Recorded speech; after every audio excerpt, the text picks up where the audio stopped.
नमस्कार, one India Hindi में आपका स्वागत है। राफेल लड़ाकू विमानों की भारतीय वायुसेना में औपचारिक तौर पर एंट्री हो गई। अंबाला एयरफोर्स स्टेशन पर राफेल विमानों का वायुसेना में इंडक्शन किया गया। इस मौके पर रक्षा मंत्री राजनाथ सिंह और उनकी फ्रेंच समकक्ष फ्लोरेंस पार्ली भी मौजूद रहीं। रक्षा मंत्री ने इस दौरान अपने संबोधन में कहा कि राफेल का भारतीय वायुसेना में शामिल होना पूरी दुनिया के लिए बड़ा और सख्त संदेश है। उन्होंने कहा कि राफेल वायुसेना के लिए एक मील का पत्थर साबित होगा। हाल की अपनी फॉरेन विजिट्स में मैंने भारत के पॉइंट ऑफ व्यू को समुचित विश्व के सामने रखा है, जिसे बड़े पॉजिटिव तरीके से देखा जा रहा है। साथ ही मैंने भारत की सॉवरेनिटी और टेरिटोरियल इंटीग्रिटी को किसी भी हालत में समझौता नहीं करने के संकल्प से भी सबको अवगत कराया और इसके लिए हम हर संभव तैयारी करने के लिए पूरी तरह से दृढ़ संकल्पित हैं। और मुझे गर्व है कि हमारी सेना की इरादे लोहे के जैसे मजबूत हैं।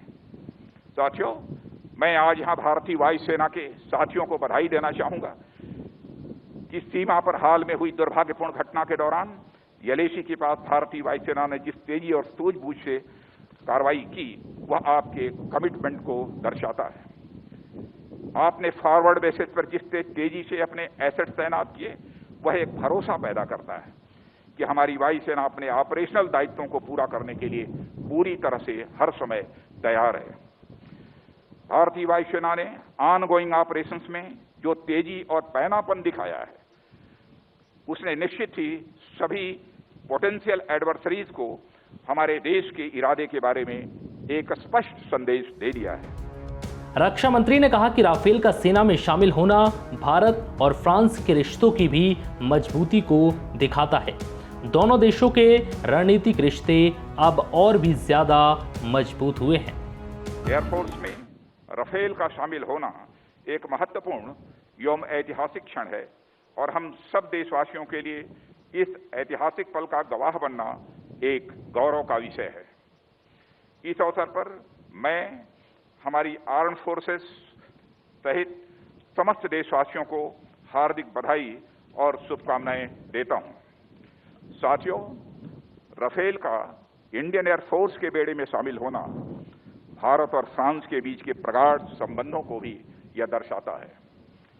भारत और फ्रांस लंबे समय से आर्थिक, सांस्कृतिक और राजनीतिक रणनीतिक या साझेदार रहे हैं। मजबूत लोकतंत्र के प्रति हमारी आस्था और संपूर्ण विश्व में शांति की कामना हमारे आपसी संबंधों के आधार हैं।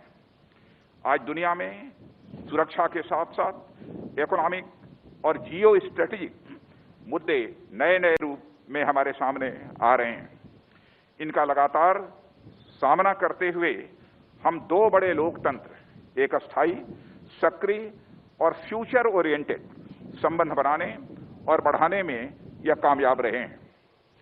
हमने न सिर्फ एक दूसरे की जरूरतों और चुनौतियों को गहराई से समझा है, बल्कि उनसे पार पाने की दिशा में कदम से कदम मिलाकर हम आगे बढ़ रहे हैं। बता दें कि राफेल फाइटर जेट की अंबाला स्थित 17 गोल्डन एरो स्क्वाड्रन में औपचारिक एंट्री इतिहास के पन्नों में दर्ज हो गई है।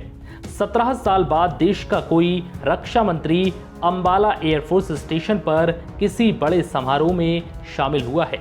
इससे पहले अगस्त 2003 में एनडीए सरकार में रक्षा मंत्री रहे जॉर्ज फर्नांडिस ने 73 की उम्र में अंबाला से मिग 21 बाइसन में उड़ान भरी थी। फिलहाल इस वीडियो में इतना ही। नमस्कार।